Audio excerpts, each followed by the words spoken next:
छूत समझ के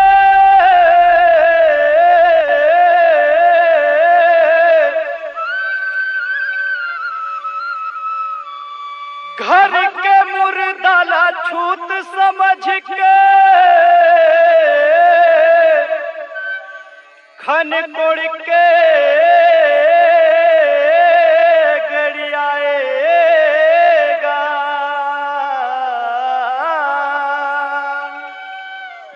आ बाहिर के मुर्दा लायाओ भाव से भैया भूंज बघार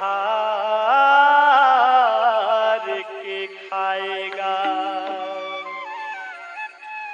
प्रेम से बोल भरत प्रिय रामचंद्र की